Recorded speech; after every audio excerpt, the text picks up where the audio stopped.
Hello, welcome back. Today is a little different, but still rugby. Still, my new love for rugby and trying to understand it and learn it. And a lot of my questions was, why is this? It's way more popular than I thought in more places than I thought, and why is it not really well known at all in the United States? So this is, I heard about someone in the comments, thankfully. So thanks for keep commenting about this.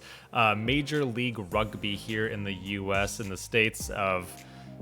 And what is it? So this video is, so should I know about Major League Rugby?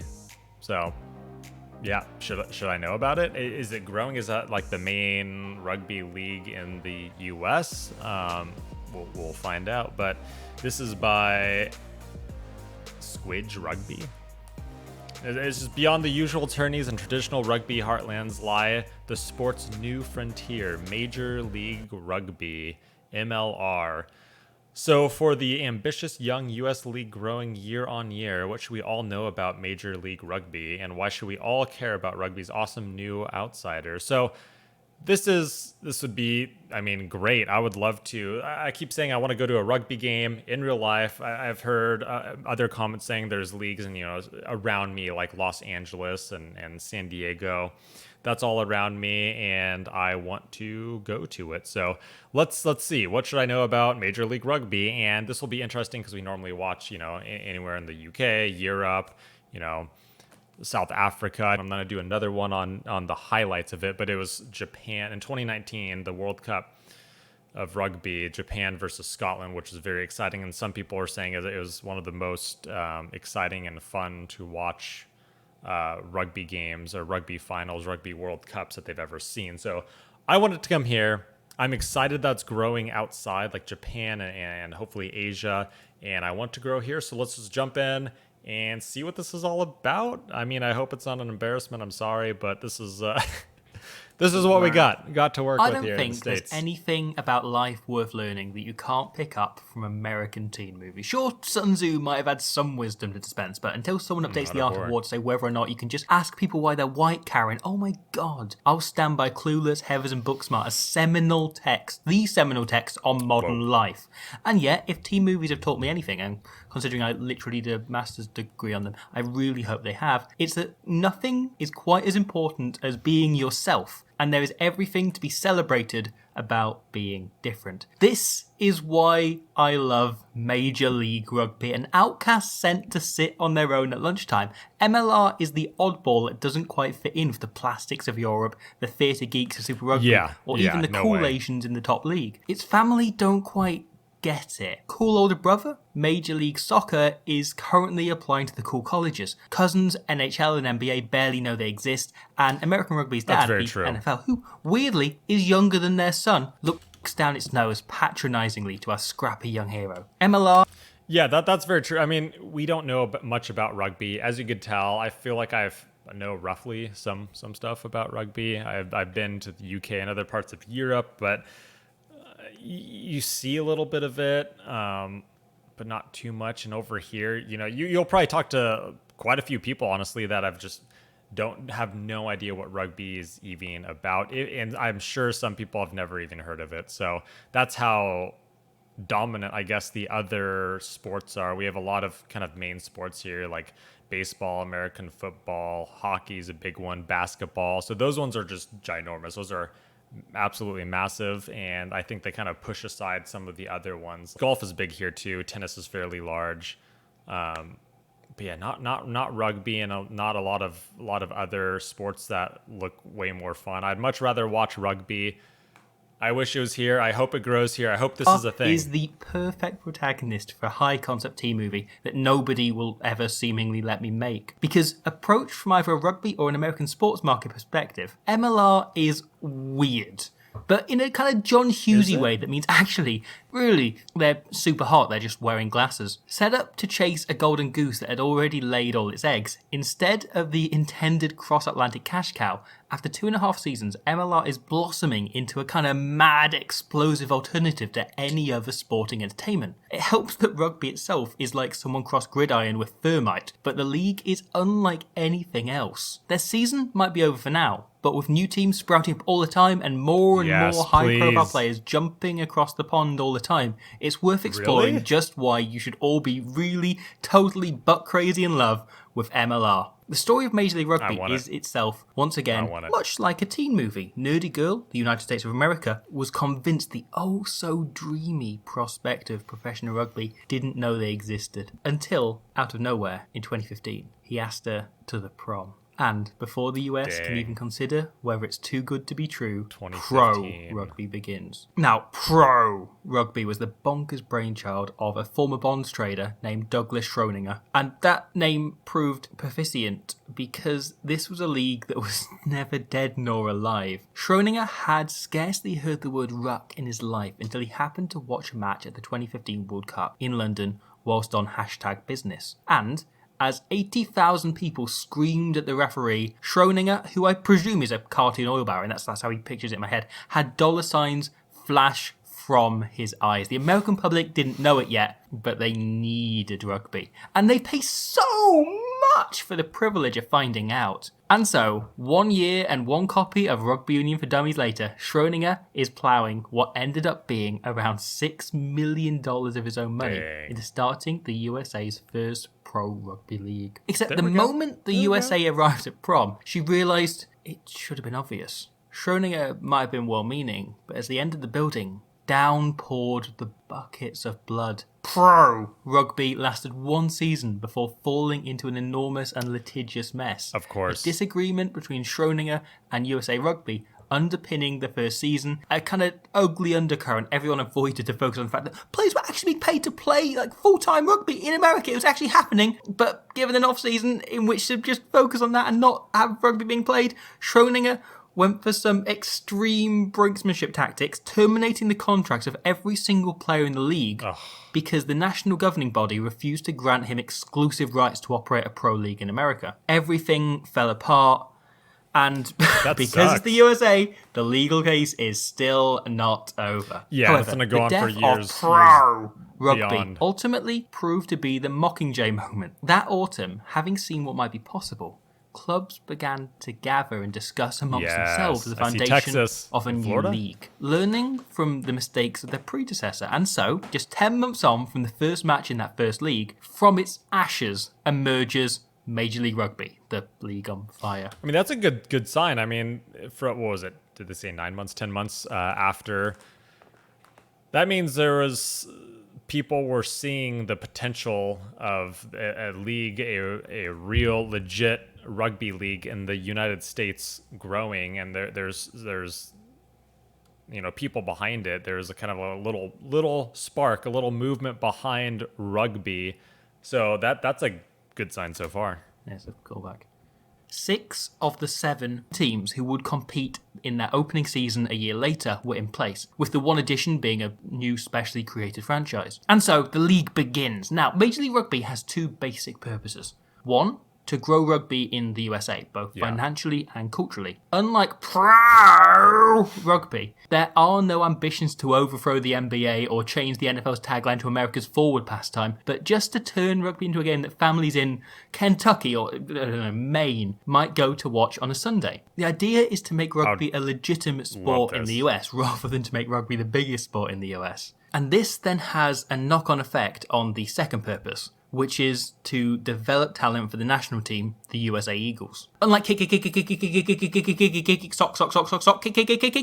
ball, where many consider the domestic league a higher honour than the international competition, or baseball, where the World Series is contested between Boston and New York, not France and Uruguay, rugby is nominally built in quite a direct pyramid structure. International rugby is the main game. It's the pinnacle, the highest standard, the highest prestige, the highest pay, the best players playing the best quality rugby. Whilst most pro leagues are competitive in their own right in rugby, they're often really kind of there to feed and create the next international players. Each layer feeds the next. Each level's job is to create players capable of playing at the next intensity up. Grassroots feeds semi-pro, semi-pro feeds the second tier pro competitions, which in turn feeds the leagues, which in turn then can be stepped up to the European Cup standard and to the kind of... And that's why the rest of the world is so good at this and why we are lacking. We're slacking over here. They have all these like other rugby videos I've watched. It's just like you start in a lot of these countries. I asked a question in another video of do you know anyone that actually plays rugby, and it was a pretty ridiculous question that I found out quickly. So I'm sorry about that, but that's just how much that's like a very common thing around here. We just don't know. We don't know really much of anything about rugby over here in the United States. So it's very enlightening and eye-opening to see this. But yeah, you start as a kid, and a lot of the countries, kind of everyone plays it.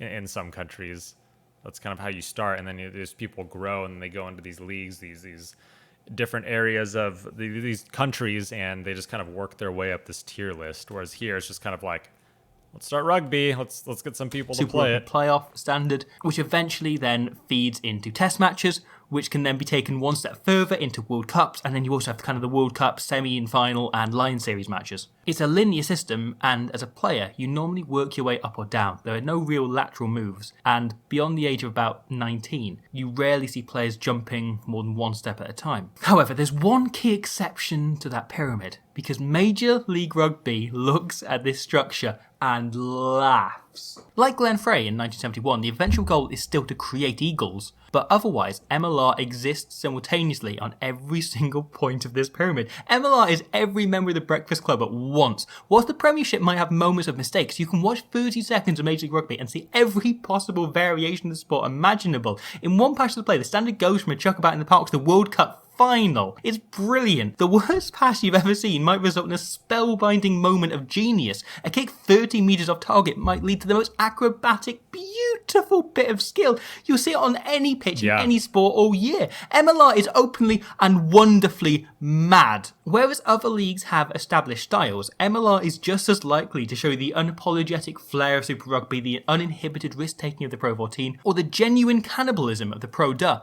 That's just in the crowd. This leads to a beautifully unique style of rugby.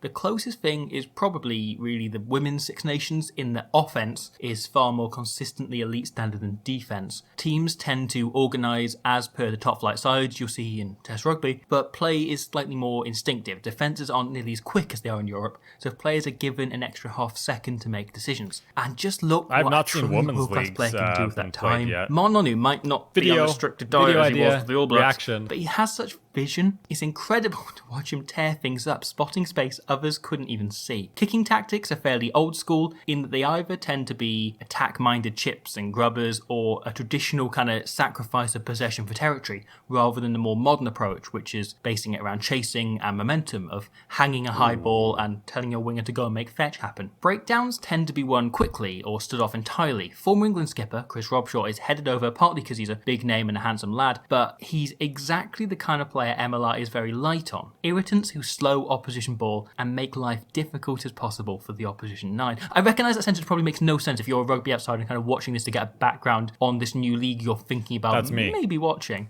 But basically, right, teams in... And I wonder if I could even watch these, like, where would you watch these? I don't even think they'd be on TV, at least as of now.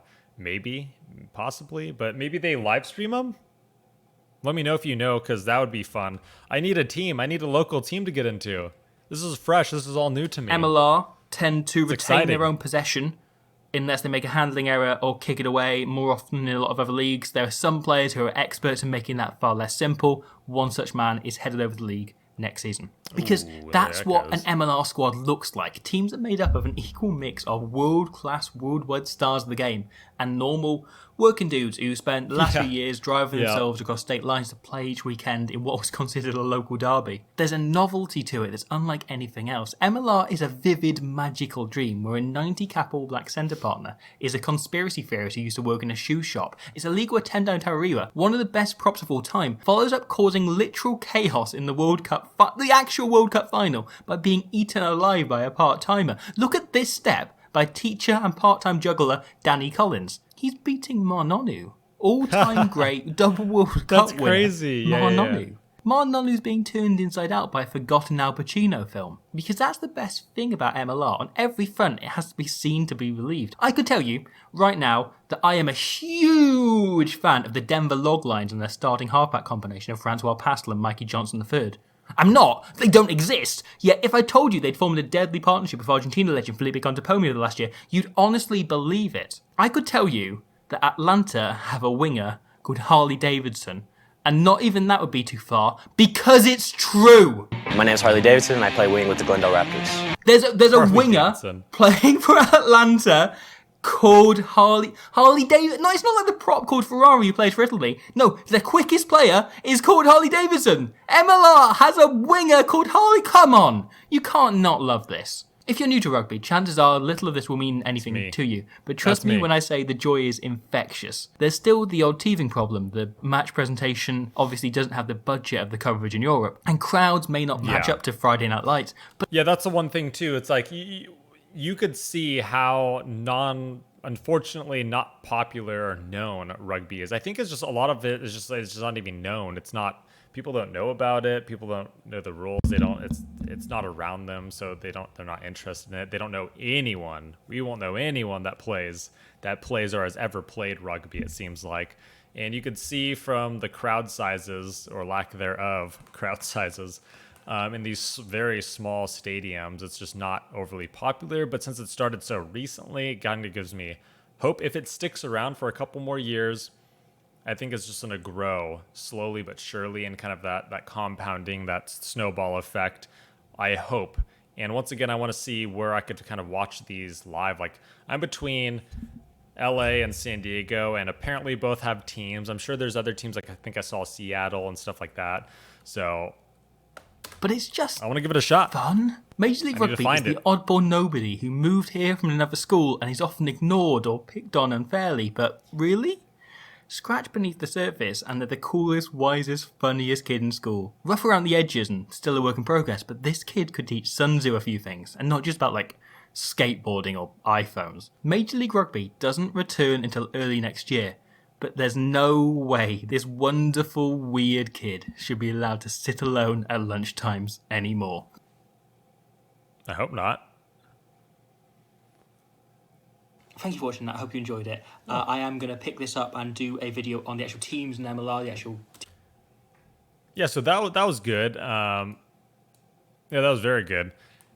Although a lot of it I don't understand still, because once again, I think it's a mix between I'm just so new to rugby and I don't know anything about the league. Like, this is my first video about MLR, Major League Rugby here in the United States.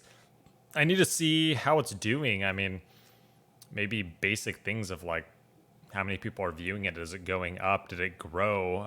How much does it grow, or is it growing at all? How's the lawsuit going? I mean, there's a lot that I want to know, but I feel like once they find like that steady, all right, here's the players, here's the fans, the crowd, there's like generally what, like, and you're good with that. You're breaking even, or you're making a little bit of money. I feel like it's just gonna kind of grow steadily from there, and it just needs to be known. Like, if I was driving through LA and I saw, a big sign for whatever the LA team is, LA Rugby, I'll just call it that for now, and it's playing soon, I would be pretty interested. But I think it's just they don't have the money, the budget, to really expand it that quickly here. So it's just gonna kind of remain not really well known. There's a lot of big cities here in the U.S. where there's no sports teams.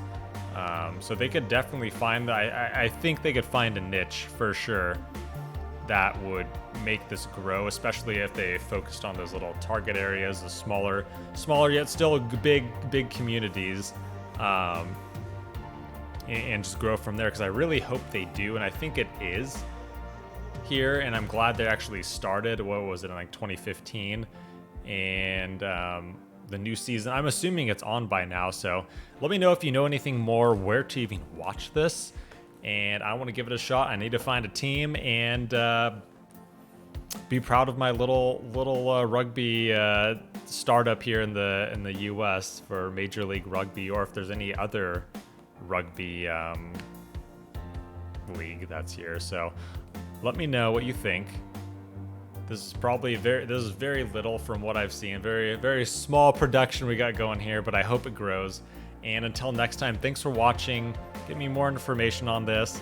and I really hope it grows, because seeing Japan jumping into the rugby scene and inspiring the nation of Japan. We just watched a video on that, reacted to the video of how in 2019 it inspired the nation, Japan. That was very exciting and fun, and I love it.